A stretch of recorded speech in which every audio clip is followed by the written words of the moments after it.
Donc, on Dav Gimel Amoud Aleph, on est en bas. Ve'od darash et Hashem et emarta ayom ve Hashem et emiricha ayom. Donc, on a autre dracha. Donc, la dracha, c'est la suivante, c'est-à-dire que Hashem a distingué aujourd'hui, et il a, donc dans le pasouk, ces deux psukim qui sont à côté, et il a distingué aujourd'hui. Amar lehem HaKadosh Baruch Hu l'Israël. HaKadosh Baruch Hu a dit à Israël, Atem asituni chativa achad baolam. C'est-à-dire, HaKadosh Baruch Hu parle au Bnei Israël. Donc il dit, vous m'avez fait une chativa. Alors qu'est-ce que c'est chativa? Chativa, c'est diviser, c'est couper.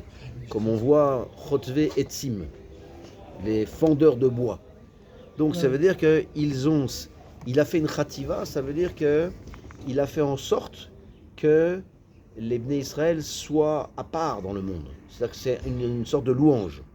Vous êtes quelque chose d'extraordinaire. C'est-à-dire, Atem asituni chativa achad baolam. Quand beaucoup dit, vous m'avez fait quelque chose d'unique, quelqu'un d'unique dans le monde. Ve'ani, et c'est etrem chativa achad baolam. Et moi, Akadosh Baruch Hu, en retour, je vais vous faire un peuple qui sera unique aussi. Atem asituni chativa achad baolam. Donc, vous avez fait de moi, Akadosh Baruch Hu, quelqu'un d'unique dans le monde. Dire-t-il, Shema Israël, Hashem Elokeinu, Hashem Echad. Donc, on voit le mot Echad. Ve'ani, et c'est etrem chativa achad baolam. Pareil, moi, je vais vous faire aussi quelque chose d'unique dans le monde. Un peuple unique. Umi ki amcha Israël goyechad ba'aretz. Et qui est comme ton peuple Israël, un peuple sur la terre. Tosfot. Umi ki amcha Israël goyechad ba'aretz. Donc c'est le Tosfot, premier Tosfot d'Al Gimel Amoud Bet. Amrinan ba'midrash. Shlosha meidim ze al ze. Israël, ve Shabbat, ve Akadosh Baruch Hu. Donc le Tosfot rapporte le midrash que 3 ont été meïd, ils ont témoigné l'un sur l'autre. Israël, Shabbat et Akadosh Baruch Hu. Israël et Akadosh Baruch Hu, meïdim à la Shabbat. Israël et Akadosh Baruch Hu ont témoigné sur le jour du Shabbat. Shehu Yom Echad, Shehu Yom Menucha, que c'est un jour Menucha. Israël et Shabbat à Akadosh Baruch Hu. Israël et Shabbat ont témoigné sur Akadosh Baruch Hu, Shehu Echad, qu'il est un. Akadosh Baruch Hu et Shabbat à l'Israël et Akadosh Baruch Hu et le Shabbat ont témoigné sur Israël, Shem Yechidim Be'umot, qu'ils sont Yechidim parmi les peuples, c'est-à-dire qui sont des gens particuliers parmi les autres. Menucha, Yom Menucha, c'est la chambre noire, se reposer. Oui, oui. Ve'alze Samchinan Lomar, et sur ça, on est sommaire pour dire Ata Echad Bemincha Beshabbat. C'est-à-dire que la première bracha après les 3 brachot classiques qu'il y a dans tous les chilot, c'est Ata Echad Veshimro Echad. Donc c'est ça qu'on est en train de dire, c'est ce midrash-là. C'est-à-dire que c'est ce qu'on dit, c'est ce qu'il dit ici. Donc à Mincha dans Shabbat, on dit, je reprends, Ve'alze Samchinan Lomar Ata Echad Bemincha Beshabbat. C'est pour ça qu'on dit Ata Echad. C'est-à-dire que qui dit Ata Echad? Qui dit ça? C'est-à-dire que les Bnei Israël témoignent. Ata Echad. C'est-à-dire que c'est le jour du Shabbat. On a vu que les Bnei Israël et Shabbat, ils témoignent sur Akadosh Baruch Hu. Donc, dans Mincha de Shabbat, on dit voilà, Ata Echad. Et Veshimcha Echad. Donc, tu es un. Donc, Israël et Shabbat témoignent. Be Mincha Be Shabbat. Afalpi sheino medaber be inyana de yoma de Shabbat. Bien que, évidemment, ça n'a rien à voir avec Shabbat. Pourquoi on dit ça à Shabbat? Que Akadosh Baruch Hu soit l'objet d'une louange de la part de Shabbat et des Bnei Israël pour dire qu'il est un. C'est pas un sujet spécialement qui a lieu à Shabbat. Enfin, c'est pas un sujet de shabbatique, quoi, spécialement. Alors, donc, des Shabbats, Kemo, Tfilat, Arvit, Veshacharit. Donc, bien que on ne parle pas du sujet du jour de Shabbat, comme Tfila et Arvit. Parce que dans la Tfila de Arvit et de Shacharit, on parle de Shabbat. On parle de vendredi soir et de samedi matin. On parle bien de Shabbat. Bien que à Mincha, c'est pas Inyana de Yoma. Alors les Chachamim, ils ont été metaken dans la Mincha de Shabbat de rapporter ce midrash. Pourquoi? Parce que une fois qu'on a véritablement, on a compris quelle est l'importance du Shabbat le vendredi soir et le samedi midi, maintenant on peut voir la symbiose. On peut être méïd, c'est-à-dire que être kasher, c'est ça que ça veut dire. Les Bnei Israël peuvent être kasher avec Shabbat, qu'ils ont mentionné déjà 2 fois dans le jour du Shabbat, que Akadosh Baruch Hu est Echad, ou Shmo Echad. Maintenant, il y a beaucoup de difficultés sur ce midrash, sur ce Tosfot. Ce Tosfot a fait couler beaucoup d'encre. Mais en gros, il y a une question de base, c'est Choshesh les Gomlin. C'est ça la question sur ça. C'est quoi Choshesh les Gomlin? On voit ça plusieurs fois dans le chasse. C'est que, on voit ça à propos des Kiddushin, c'est que quand 2 femmes, par exemple, ont été prisonnières. Alors il y a des discussions dans le Mishnayot, dans Kiddushin. Est-ce qu'une femme peut dire, voilà, Théora At, ma copine, elle est Théora, et l'autre copine, elle dit, elle est Théora. Oui. Alors, il y a des discussions là-bas, est-ce qu'elles sont crues ou pas? Parce que, a priori, la discussion, c'est est-ce qu'on tient Choshesh les Gomlin? C'est-à-dire, tu me donnes un coup de main, je te donne un coup de main. C'est ça, Choshesh les Gomlin. Dis que moi, je suis quelqu'un de bien, et moi, je dirai en retour que tu seras quelqu'un de bien. Ici, a priori, c'est peut-être Choshesh les Gomlin. C'est-à-dire qu'on voit que Shabbat, comme on a dit, qu'on a vu dans le Midrash, que 3 témoignent l'un sur l'autre. Et chacun dit des choses bien sur l'autre. Et pourquoi on ne tient pas Choshesh les Gomlin? Peut-être que c'est ça. Peut-être qu'il y a quelque chose d'intéressé là-dedans. Moi, je dis quelque chose de bien sur toi, et s'il te plaît, dis quelque chose en retour de bien sur moi. Bon, alors c'est une question que tout le monde pose. C'est une question un peu curieuse, mais c'est une question que tout le monde pose. Bon, une voie de tiroutz, c'est de dire, voilà, c'est pas difficile. Choshesh les Gomlin, c'est quand un, il dit du bien sur l'autre, et l'autre, il dit du bien sur l'un. Mais quand 2, il dit du bien sur le troisième, et que le troisième s'associe avec un des 2 pour dire du bien sur le premier, et ainsi de suite, en faisant une tournante comme ça, à ce moment-là, on ne tient pas Choshesh les Gomlin. Choshesh les Gomlin, c'est une collusion entre 2. Et ça, c'est facile de faire une collusion entre 2 personnes. Il n'y a même pas besoin de parler. On arrive au tribunal, on dit, vas-y, je témoigne qu'elle a été Théora. Elle n'a pas été, donc pour se marier avec un Cohen. Donc l'autre, elle va dire, oui, moi aussi. Ça se comprend en 2 secondes.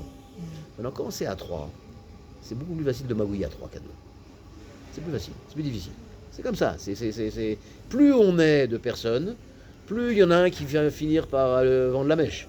Ouais. Donc l'idée générale, c'est que Choshesh les Gomlin, c'est à 2. Mais à 3, c'est plus difficile. Mais en tout cas, ce qui reste difficile à comprendre quand même dans le Tosfot, c'est que vraiment, on peut penser qu'on est Choshesh les Gomlin, parce que là, on ne parle pas de bonnes femmes qui ont été prisonnières et qui veulent se marier avec des Kohanim par la suite, pour être Théora. Là, on parle de qui? On parle de Shabbat, on parle de Akadosh Baruch Hu, et on parle du Bnei Israël. Alors, il y a encore une autre difficulté. C'est que moi, j'ai déjà vu les Bnei Israël parler. J'ai déjà vu, pas moi, mais il y en a qui ont déjà vu Moshe Rabbeinu parler à Akadosh Baruch Hu. Mais qui a vu le Shabbat parler? Ça, c'est encore une difficulté. Qu'est-ce que ça veut dire parler? Donc ça, c'est une difficulté que les Mefarshim posent. Bon, ce sera le 2e tour, Bezrat Hashem, mais c'est une question. Par exemple, on voit, ça c'est pas spécifique à ce midrash-là, il y a toutes sortes de midrashim qui font parler des entités qui n'ont pas de bouche. La terre, elle parle, ça veut rien dire, la terre parle. Qu'est-ce que ça veut dire que le Shabbat témoigne? Qu'est-ce que ça veut dire qu'il parle? Pour témoigner, d'abord, comment on témoigne? C'est qu'on a vu. Ouais, bon, c'est pas si simple. D'accord, j'ai entendu voilà, ce que Betzalel dit, il y a un tiroutz, c'est que c'est l'Avdavka Shabbat, c'est le malach de Shabbat qui parle. Donc là, c'est déjà plus Shabbat qui parle, c'est un chaliar, c'est un représentant. Bon, c'est déjà un tiroutz. Un tiroutz qui est un peu. Un tiroutz, c'est toujours plus difficile que. C'est contestable. Ouais. Dès qu'on répond, on te saute dessus. C'est toujours comme ça. Bon, ça sera Bezrat Hashem le 2e tour pour approfondir tous les tosfot qu'on fait. Mais c'est un Tosfot qui mérite approfondissement. Alors, la Gemara continue, et on dit comme ça. Ve'od, donc on dit comme ça. Ve'af, pardon. Ve'af ou patar ve'darash. Et également, Rachid dit que c'est Rabbi Elazar ben Azaria, donc le fameux Rabbi Elazar ben Azaria qu'on a vu hier, c'est-à-dire celui qui était, comme on a vu, qui était celui qui était au Beth Amidrash, donc c'était celui qui était dans l'histoire de Rabban Gamliel, Rabbi Elazar ben Azaria, Rabbi Yoshua et Rabbi Shimon Bar Yochai, à la fin dans Chavtet et Chavtet dans Brachot, la fameuse histoire, à partir de laquelle, à l'issue de laquelle Rabbi Elazar ben Azaria était 3 semaines nassi, et Rabban Gamliel une semaine. Bon, il y a eu une tournante comme ça, bref. Donc, l'Agmara continue, il dit Av et Av ou Patach et Darash. Et même lui, donc, il a fait une dracha. Et la dracha, c'est une dracha qui va rapporter un pasouk de Kohelet. En réalité, c'est tout à fait à la fin de Kohelet. Divrei chachamim kedarbonot kemasmerot netuyim baalei asufot natnu miro echad. Donc les paroles des chachamim sont comme des aiguillons.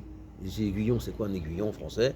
C'est un pic qui sert à piquer la bête sur son flanc lorsque elle ne va pas à l'endroit du sillon, pour pouvoir faire en sorte que la vache ou le bœuf puisse marcher droit pour faire des sillons droits dans la charrue, quand la charrue est poussée.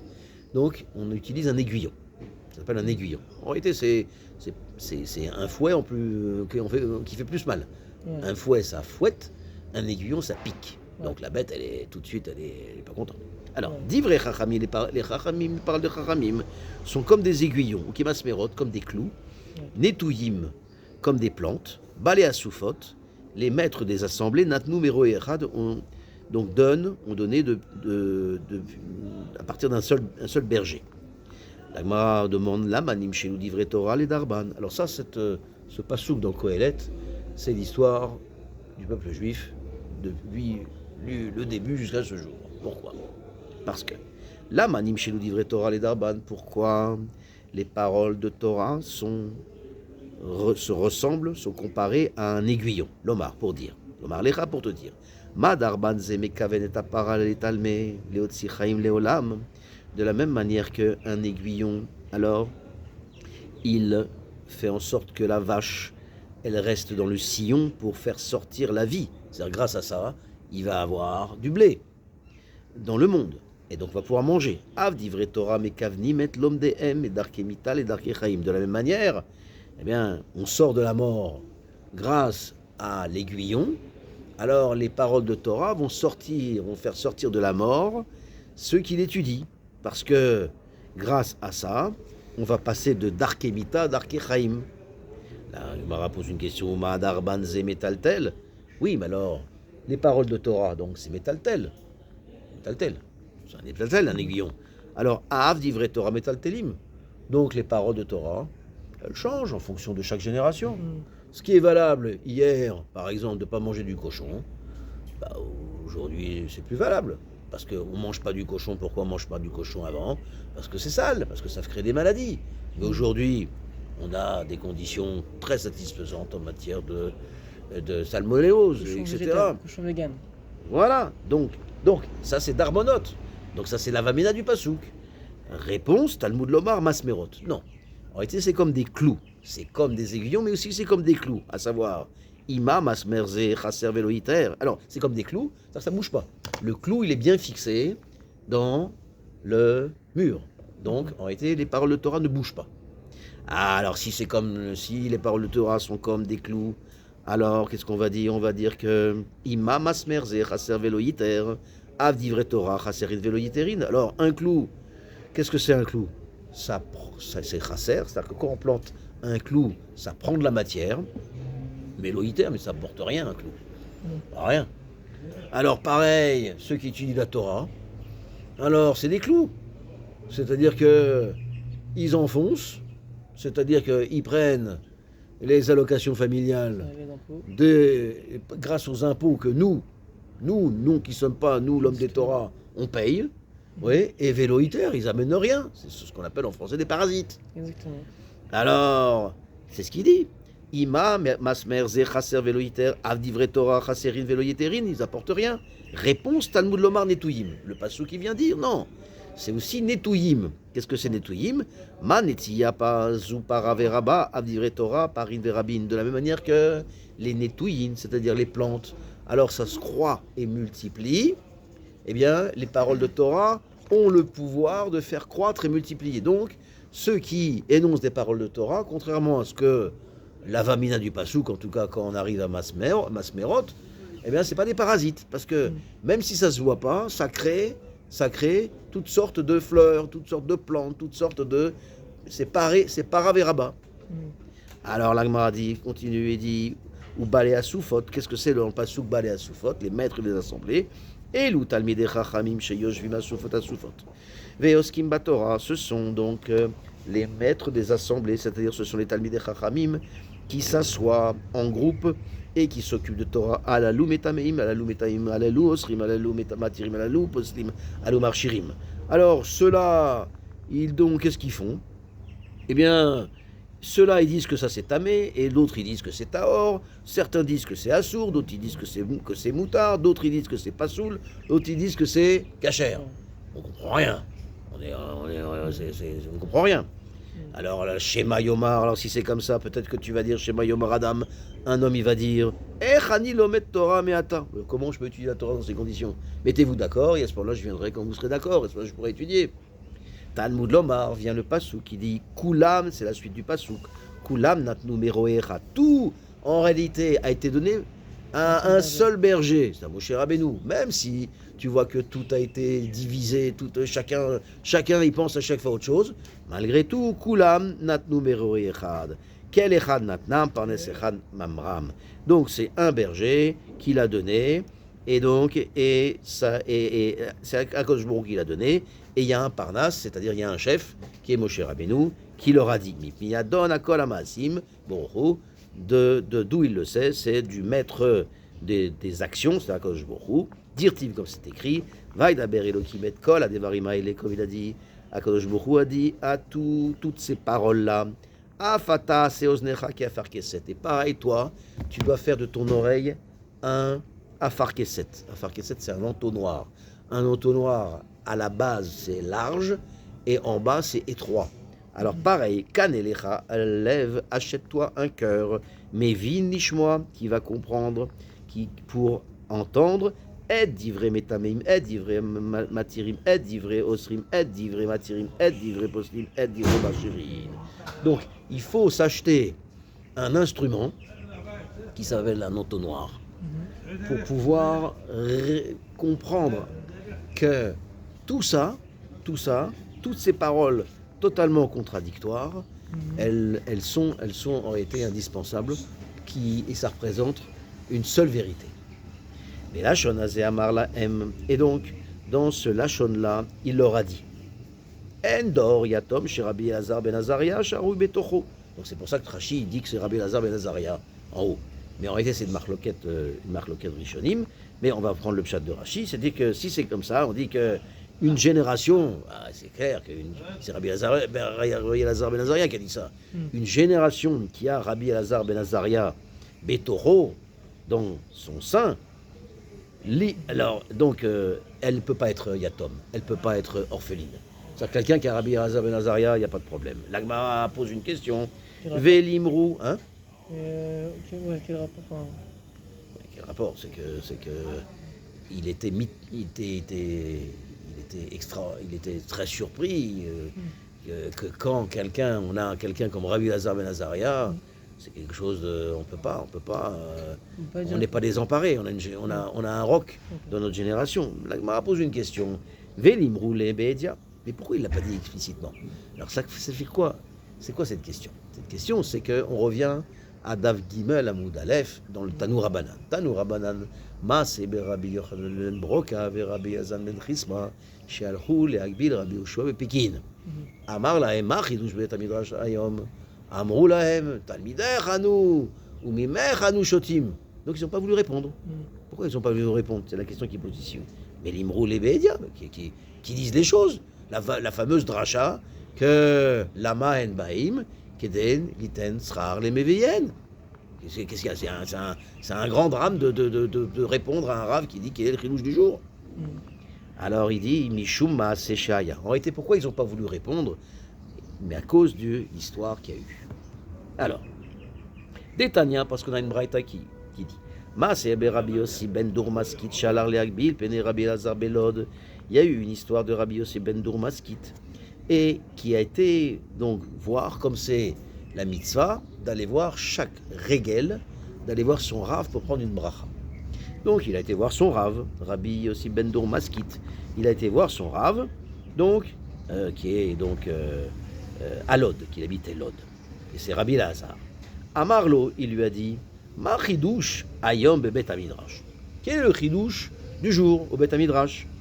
Alors là, lui, il a répondu. Amarle, il lui a répondu, Nimnu vegamru amon vemoad maasrim maaser anibesheviit.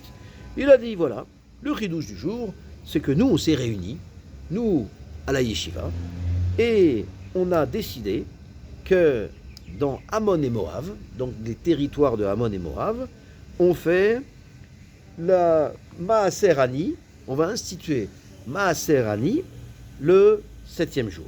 Ça, c'est le chidouche du Bet HaMidrash. C'est-à-dire que les Juifs qui résident sur la terre de Ammon et Moab, donc qui est Ammon et Moab, c'est sur la rive orientale du Yarden.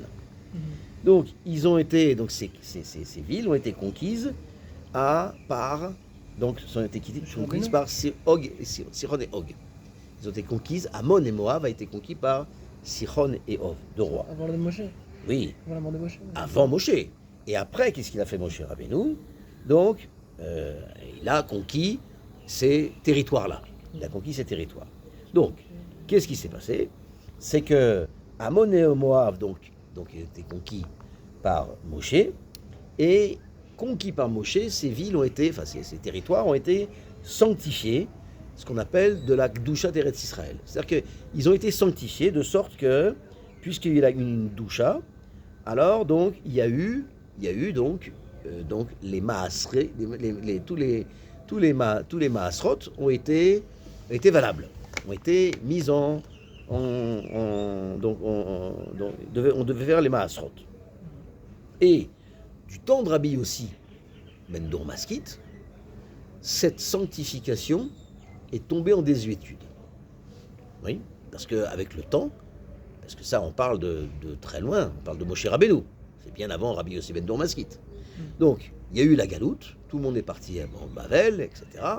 Et donc il y a eu une abrogation de la Gdusha de Ammon et Moab, donc de sorte qu'il n'y ait plus tous les maaser, tous les maaserot étaient tombés en désuétude. Et donc du coup, C'était une takana des rabbinats. il y a eu une... De quoi? C'est Moshe qui l'a institué. Oui. Comment est-ce qu'on peut... Oui, takana, c'est une takana. C'est une Gemara dans Kiddushin qu'on a vu il n'y a pas très longtemps. Donc en tout cas, clairement, qu'est-ce qu'il a fait Rabbi Yossi ben Dourmaskit, puisque c'est Rabbi Elazar qui lui pose la question, quel est le chidouche du jour? Ben, nous on s'est réunis. Voilà, nous on s'est réunis. Et nous on a décidé que, comme il y avait beaucoup de pauvres à Ammon et Moab, il y avait beaucoup de juifs, il y avait beaucoup de pauvres, donc on a décidé que la 7e année du cycle, eh bien, on instaure Maaser Ani, c'est-à-dire des Maasrot, des prélèvements pour les pauvres. C'est ce qu'il dit. Maaser Ani Besheviit, Amarlo Yossi. Il lui a dit, donc Rabbi Elazar, il dit Yossi, Pshot yadecha vekibel elecha. Il lui dit, tends tes mains et reçois tes yeux. Qu'est-ce que ça veut dire?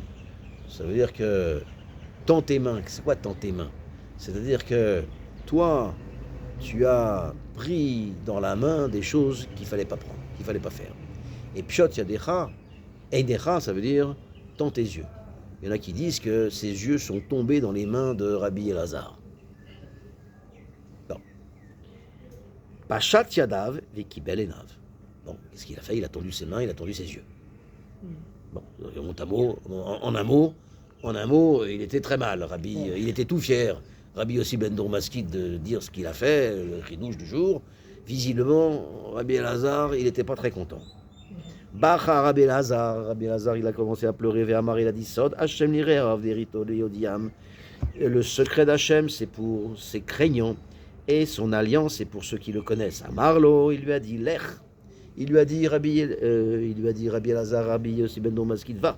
Et Morlahem, il va leur dire Al tachoshu le binyanechem, ne sois pas choshesh, c'est-à-dire n'aie pas peur par rapport à ce que vous avez fait, votre minyan qui a provoqué ma colère. Car parce que moi j'ai entendu de Rabbi Yochanan ben Zakkai qui lui-même l'a entendu de son Rav et son Rav de son Rav. Il cheta les Moshe Misinaï ont été sinalacha les Moshe Misinaï Amon vemoa measrin measer ani beshevit. C'est-à-dire que vous avez institué quelque chose qui est Qui existait déjà. qui existe déjà, c'est Nalachale Moshe Misinaï. Ça vous a fait une grande takana de Chachamim, voilà, c'est très intelligent, très intéressant. Et votre takana, c'est très gentil. C'est vrai que c'est vrai, c'est pas faux. Mais c'est Nalachale Moshe Misinaï. Il était oublié alors. Mat, hein? Il a été oublié. Oui, bah, ça a été oublié, bien sûr. Et c'était oublié. Mais c'est pas parce que tu oublies que toi, t'es Rabbi Yossi ben Maskit, qui est la fleur du clan d'Israël. Ouais. Dis-moi, c'est très grave ce que tu es en train de faire, t'as oublié. C'est pas de ma faute que t'as oublié. Si tu sais pas, tu sais pas. Quand on sait pas, on dit rien. Alors, qu'est-ce qu'il a dit? L'Agmara dit Mata'am, quelle est la raison? Alors, quelle est la raison de tout ça? Quelle est la raison de l'Acha Moshe Misinaï? Arbe Krachim Kavshu Ole Mitzraim Velo Kavshu Ole Babel. Il y a eu de nombreuses villes qui ont été conquises par les Ole Mitzraim. C'est-à-dire que quand on revient quand on sort de Mitzraïm, alors il y a eu toutes sortes de conquêtes qu'on a vues dans Kiddushin, et ces Kiddushin, et ces conquêtes ont fait que l'environnement d'Eretz Israël, les banlieues d'Eretz Israël, ont eu un din en matière de Maasrot comme Eretz Israël. C'est via la Gdusha d'Eretz Israël. Arbe Krakrim Kavshu Ole Mitzraïm, Velo Kavshu Ole Bavel. Mais les Ole Bavel, c'est quoi les Ole Bavel? C'est-à-dire que c'est bien plus tard. Quand les Bnei Israël ont été exilés à Babel, après il y a eu Ezra qui a ramené une partie du clan d'Israël, et à ce moment-là, il y a eu une reconquête. Et donc, il y a eu une regdoucha de ces endroits. Mais il y a une reconquête, mais il y a eu beaucoup d'endroits que les Olé Bavel n'ont pas voulu être Mekadesh comme les Olé Mitzraïm. Pourquoi? Mipne shekdusha rishona kitcha leshata, parce que la première gdusha, c'est la gdusha des Olé Mitzraïm. Donc, elle était pour un certain temps, la Kidusha Leshata, ça a été pour un certain temps, pas définitive. Vélo Kitcha Lavo, mais pas pour tout le temps, pour l'avenir. Alors, qu'est-ce qu'ils ont fait, les Olé Mitzraïm, les Olé Bavel? Veinichum Kede Sheismichu Alehem Anim Beshevit. Ils ont fait exprès de ne pas rendre Kadosh l'environnement, la banlieue d'Eretz Israël, pour instituer ce Maaser Ani Beshevit. Parce que s'ils avaient institué les Maaserot normales, Shevit c'est Shevit, la Shemitah c'est Shemitah, il n'y a rien à dire. Mais là, ils ont fait spécialement un décret, et pour ça, il ne fallait pas rendre Kadosh ces territoires de Ammon et Moab, et ils ont dit la 7e année, voilà, on fait une takana, quand ils disent c'est la Chamou Moshe Misinaï, on fait une takana que la 7e année, c'est tout ça, c'est pour les pauvres. Maaser Ani Beshevit. Tana, Shelitia, Shudato. Alors après, il se trouve que Rabbi Elazar, il s'est calmé, son date est redevenu Nityachev.